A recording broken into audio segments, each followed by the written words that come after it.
Le journal. Au sommaire de cette édition d'information, le confinement du Grand Libreville en repart pour 2 autres semaines. La situation enchante certains et pas d'autres. Vous aurez les réactions des Librevillois et Librevilloises dans ce journal à travers la plume de Gaël Mbimba Okoko. En cette période de Ramadan chez les musulmans, les jeûneurs consomment beaucoup de dattes pour rompre leur jeûne. Mais quel est donc ce produit? D'où vient-il et quelles sont ses vertus? Les réponses avec Ahmad Beni Evaka. Enfin, un autre journaliste de la rédaction, Achille Mwanda Moussouti, nous emmènera à Chibanga, dans la province de l'Anyanga. Là-bas, les malades mentaux bénéficient désormais d'une prise en charge afin d'améliorer un tant soit peu leurs conditions de vie. C'est tout pour la charpente de ce journal. Les détails dans un instant.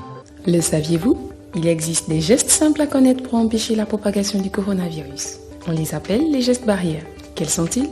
Se laver fréquemment les mains avec un désinfectant à base d'alcool ou de l'eau et du savon. En cas de toux et d'éternuement, couvrez la bouche et le nez avec le coude fléchi ou un mouchoir. Jetez immédiatement le mouchoir et lavez-vous les mains. Évitez tout contact étroit avec une personne ayant de la fièvre et de la toux. Saluez sans se serrer la main. Évitez les embrassades. Nettoyez les objets et les surfaces souillées. Si vous présentez des symptômes de la grippe, fièvre, toux, éternuement, difficulté à respirer, ne vous rendez pas dans une structure sanitaire ou chez votre médecin traitant. Appelez le 1410.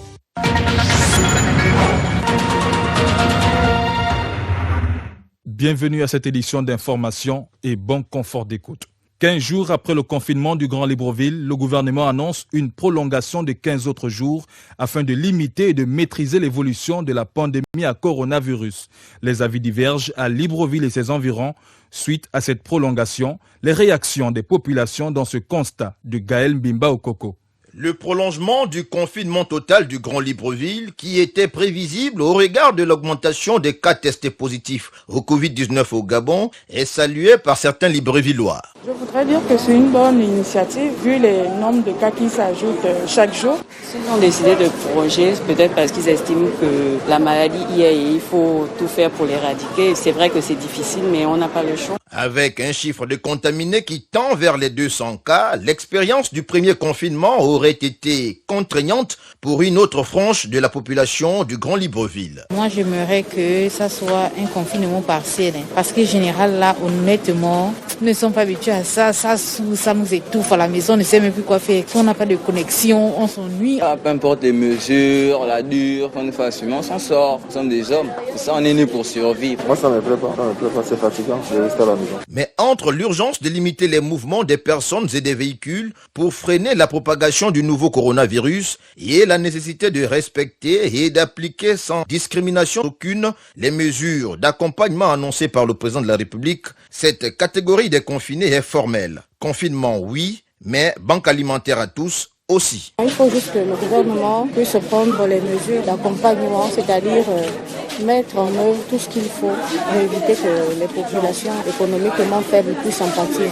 Mais apparemment, ça ne suit pas en matière de kit alimentaire parce que jusqu'alors, il y a certains qui n'ont pas encore reçu leur kit alimentaire. Donc c'est ça le seul bémol. Mais sinon, ça va. Il faut donner à manger les gens que vous fermez dans les maisons ou vous libérez les gens, aller travailler, chercher leur bout de pain pour manger et non de les fermer à la maison sans rien les donner. Pour ce deuxième confinement, le gouvernement est ici donc invité à améliorer les manquements observés lors des 2 dernières semaines. Confinement du Grand Libreville après ces 2 premières semaines, l'heure est au bilan. Pour les membres de la société civile, le gouvernement devrait améliorer et solidifier toutes les mesures qui ont été prises. Si et seulement si, le Grand Libreville est confiné pour les 15 jours prochains.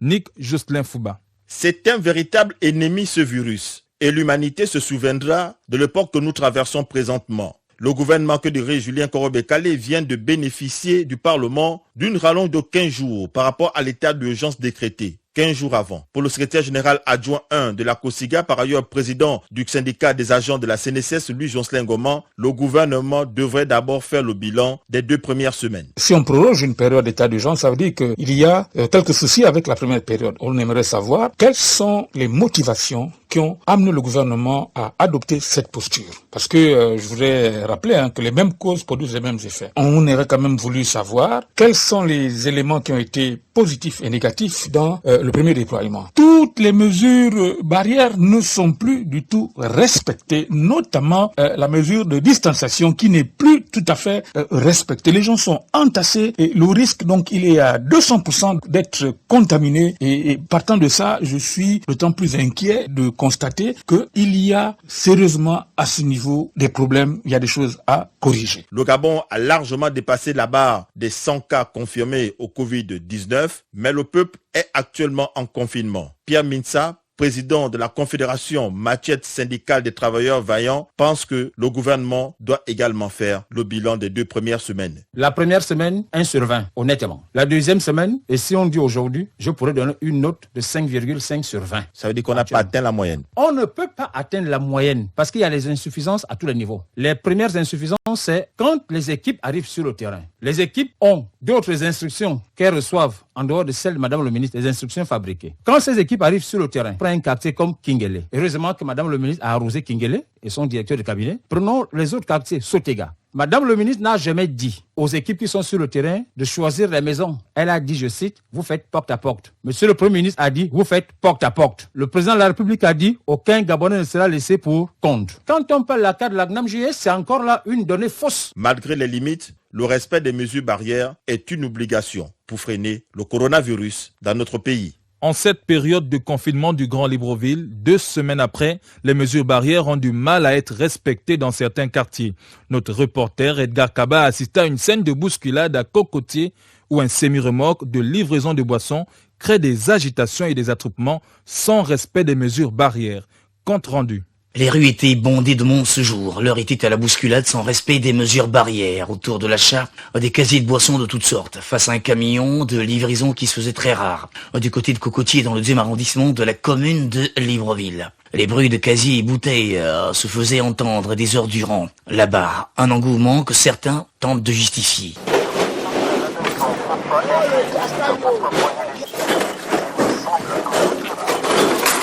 Je vais demander des sous. Laissez quoi? Tata.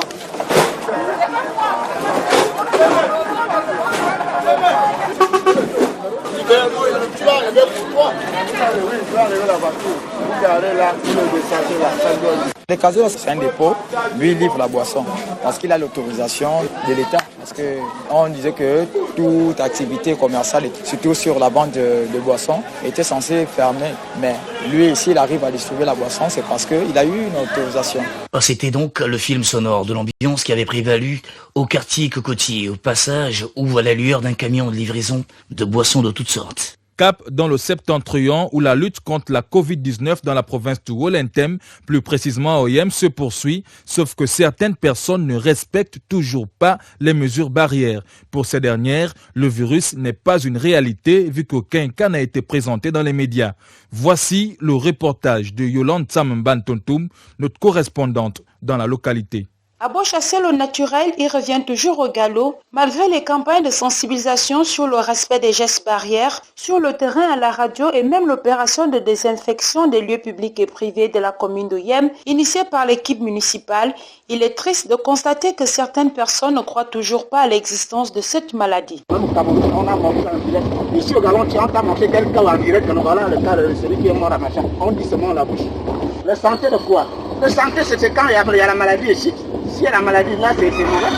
Mais l'État a pris la décision de prendre 2 clients. C'est ce que j'ai dit à clients. Ils sont en train de nous embêter. Ils embêtent les gens pour rien.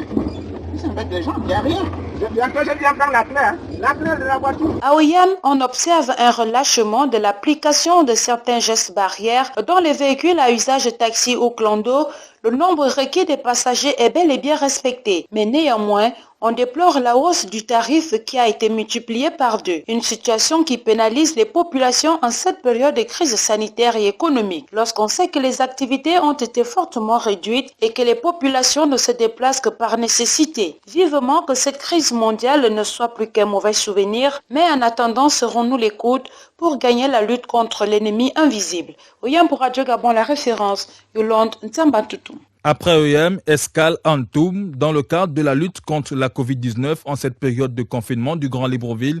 Pour soulager certains ménages, le député du premier arrondissement de la commune de Ntoum a coordonné ce week-end l'opération de distribution des kits alimentaires aux familles économiquement faibles. Maurice Mungonga depuis Ntoum pour Radio Gabon. Cadre choisi pour cette cérémonie, la salle de réunion du conseil municipal de Ntoum. C'était en présence de l'édile de la commune de Ntoum, Juste Parfait Biabotan, ses collaborateurs ainsi que les auxiliaires de commandement de cette localité que l'honorable Anastase Bounono, député siégeant du premier arrondissement de la commune de Ntoum, a officiellement présidé et coordonné cette opération de distribution de kits alimentaires composés essentiellement de sacs de riz, de cartons d'huile, de savon, un devoir de solidarité soutenu par le président de la République qui avait annoncé dernièrement des mesures visant à accompagner les populations gabonaises afin que celles-ci puissent affronter dans de bonnes conditions cette crise sanitaire dont la pandémie du Covid-19. L'honorable Anastase Bounoun. Suite au confinement décidé par les plus hautes autorités de notre pays et dans le cadre de la solidarité nationale, la coordination générale des affaires présidentielles a mis à la disposition de chaque siège du député un lot composé essentiellement de denrées de première nécessité afin de les distribuer aux populations cibles, c'est-à-dire les populations les plus démunies. Cette opération a été facilitée grâce au concours du maire central, Juste Parfait Biabotan, de la commune de Ntoum, entouré de ses principaux collaborateurs, dont la mairesse du premier arrondissement, Achebe Kale Sissi. Notons toutefois que cette distribution devra se faire avec le concours des autorités municipales selon les règles d'éthique. Depuis les bords de l'Anzémé en Ntoum, Maurice Mungonga de Kougou. Pour Radio Gabon, la référence. Comme annoncé en titre, les musulmans du monde entier ont entamé depuis quelques jours le jeûne du mois de Ramadan. Durant ces 30 jours d'adoration, les jeûneurs musulmans ont pour habitude de consommer des dattes lors de la rupture du jeûne. La date, ce petit fruit sucré venu d'Afrique du Nord et du Moyen-Orient qui s'invite à chaque veillée ramadanesque sur les tables musulmanes, a certainement des bienfaits que nous découvrons dans ce reportage d'Ahmad Beni Evaka. La datte est une baie ovale cylindrique de 3 à 7 cm de long et de 2 à 3 cm de diamètre. Ce fruit produit en grande partie dans les oasis en plein désert est une véritable vedette durant le mois de Ramadan car riche en nutriments, vitamines, minéraux et oligo-éléments. Elle comporte pas moins de 20 différents types d'acides aminés qui aident au processus de digestion. L'un des avantages clés des bienfaits des dattes sur notre santé réside dans sa capacité à réguler un système nerveux sain grâce à sa teneur riche en potassium. Selon les scientifiques, l'apport élevé de potassium peut réduire de 40% le risque d'attaque. D'après des sources religieuses, le prophète de l'islam recommandait la consommation des dattes chez les femmes, surtout celles ayant des lochis, mais aussi pour rompre le jeûne du fait de ses nombreuses vertus. Pour ceux qui ont donc de la flemme ou qui font beaucoup de sport, la datte fait partie des meilleurs aliments énergisants.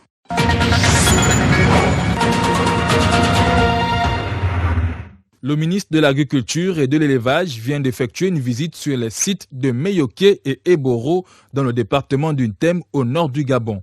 L'objectif était d'aménager des espaces de stockage destinés aux produits animaliers et agricoles en provenance du Cameroun voisin. Depuis Bitam dans la province du Wolentem, j'appelle Simon-Pierre Meba. Le site de Meyoké servira de stockage des produits animaliers avec la construction d'un abattoir qui permettra à ce que les bœufs en provenance du Cameroun puissent être abattus sur place, alors que celui des Boro servira de transbordement des produits agricoles. Piendi Mahanga Moussavou, ministre de l'Agriculture. L'objectif, c'est de respecter deux principes fondamentaux pour le gouvernement.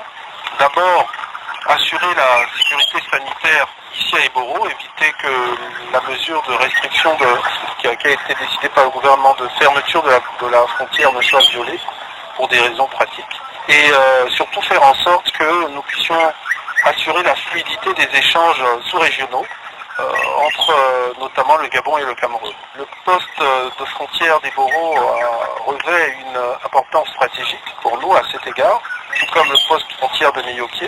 Et le poste frontière d'Eboro va être, lui, destiné à renforcer les infrastructures en matière de gestion des produits vivriers, tandis que le poste de Meyoké sera consacré à toute la partie animalière. L'exécution des travaux sur les 2 sites a été confiée au génie militaire pour une durée d'1 mois. Une rencontre avec ses collaborateurs exerçant dans les différentes structures locales placées sous tutelle du ministère dont il a la charge afin de s'imprégner des difficultés auxquelles ils font face dans l'exercice de leurs fonctions a mis fin à ce séjour bitamois du ministre de l'Agriculture, PND Manga Moussavo. Simon Pierre Mebadi, Michel Sandone, Bitam, Radio Gabon, la référence. De Bitam à Tchibanga, Nyakempa, c'est devenu presque normal de voir les malades mentaux se pavaner en tenue d'Adam et Ève dans les artères de plusieurs villes du Gabon.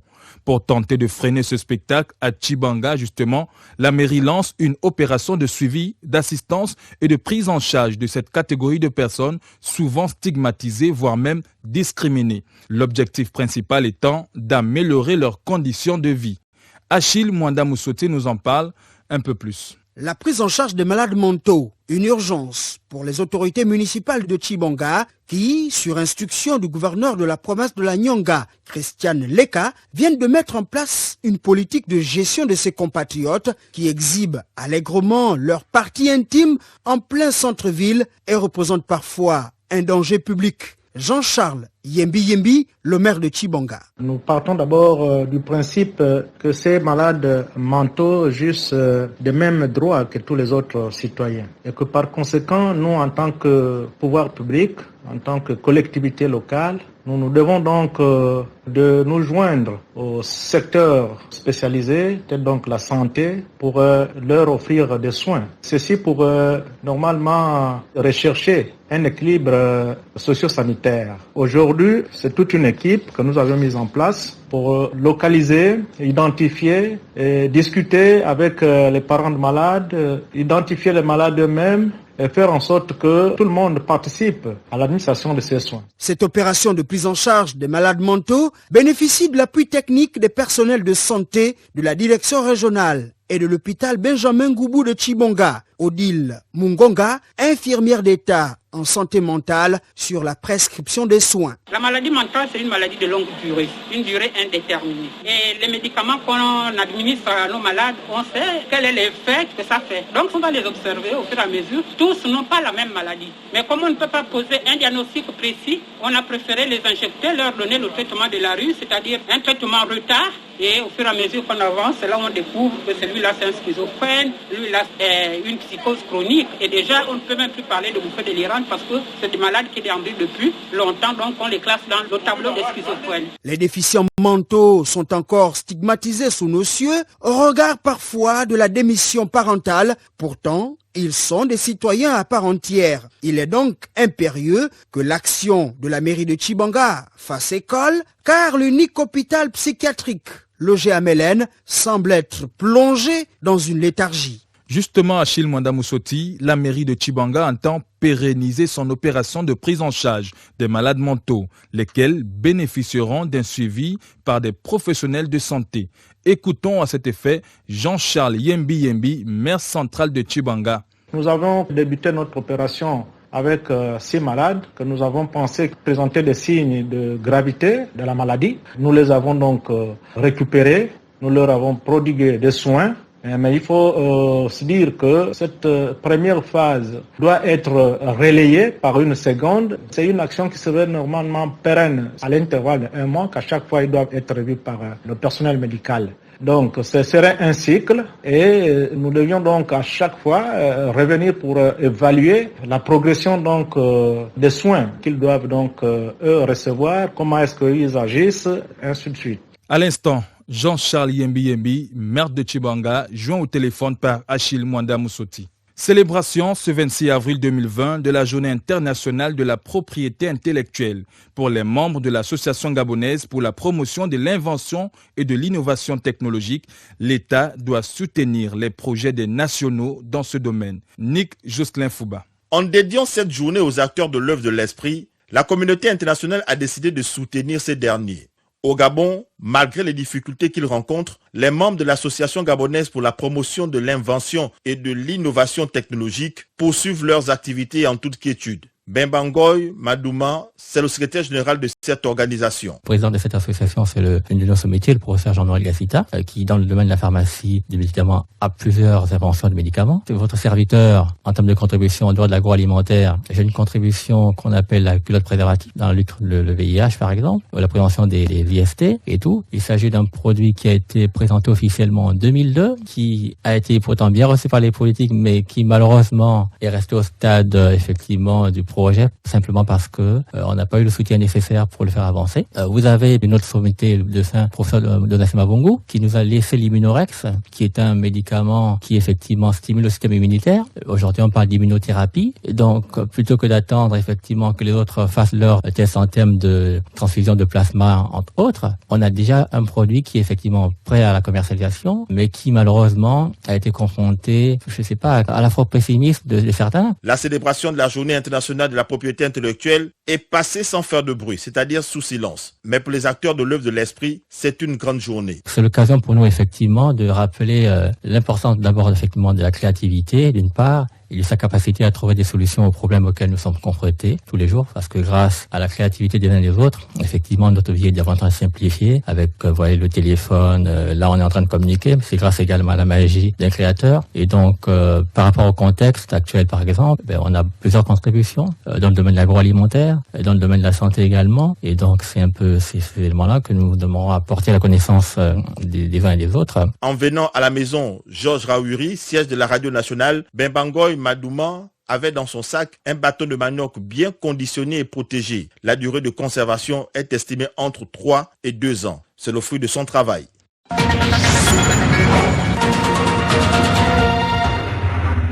L'invité du journal, le professeur Jean-Bernard Lekanadouki.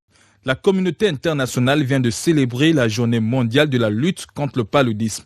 Il s'entretient dans ce journal avec Nick Jocelyn-Fouba. Professeur Jean-Bernard Lekanadouki, vous êtes le directeur général du Centre interdisciplinaire de recherche médicale de Franceville.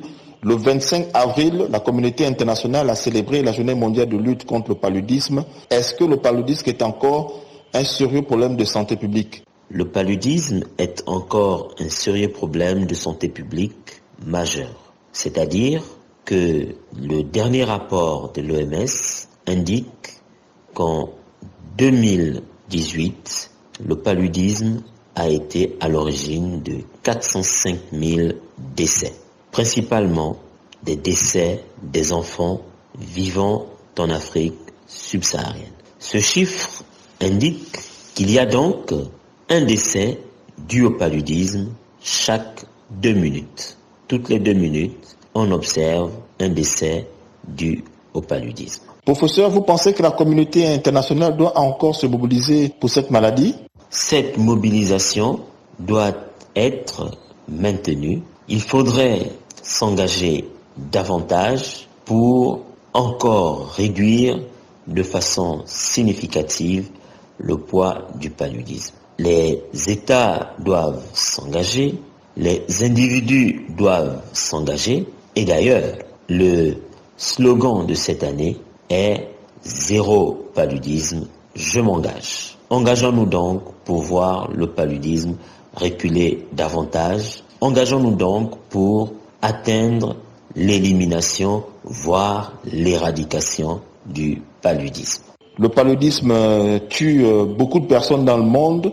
Est-ce qu'on peut dire qu'il y a des progrès qui ont été réalisés pour diminuer le poids de cette maladie, le paludisme ? Des progrès significatifs ont été observés depuis l'an 2000. C'est-à-dire que le poids du paludisme a significativement diminué entre l'an 2000 et aujourd'hui. Cette baisse est de plus de la moitié entre ces 2 périodes. En conséquence, 7 millions de vies ont pu être sauvées. Ce résultat est dû à une mobilisation des fonds. Merci beaucoup, professeur Jean-Bernard Lekanadouki. Je rappelle que vous êtes le directeur général du Centre interdisciplinaire de recherche médicale de Franceville et que nous avons réalisé cette interview suite à la célébration dans le monde de la journée internationale de lutte contre le paludisme, une journée qui est célébrée le 25 avril de chaque année. Merci beaucoup. Merci Nick Jocelyn Fouba. C'est la fin de cette édition d'information, mais avant, le rappel des titres qui l'ont constitué. Le confinement du Grand Libreville, on repart pour 2 autres semaines. La situation enchante certains et pas d'autres. Vous avez eu dans ce journal les réactions des Librevillois et Librevilloises. En cette période de Ramadan chez les musulmans, les jeûneurs consomment beaucoup de dattes. Nous avons découvert les vertus de ce produit avec Ahmad Benyevaka. Enfin, Achille Mwanda Moussoté nous a amené à Tchibanga, où les malades mentaux bénéficient désormais d'une prise en charge afin d'améliorer un tant soit peu leurs conditions de vie. C'est un journal présenté par Ryan Djengui à la technique, Julien Makita, montage Hervé Moupimba à la coordination, Nick Jocelyn Fouba, Ali Reynald Radjumba. Restez en compagnie des programmes de Radio Gabon.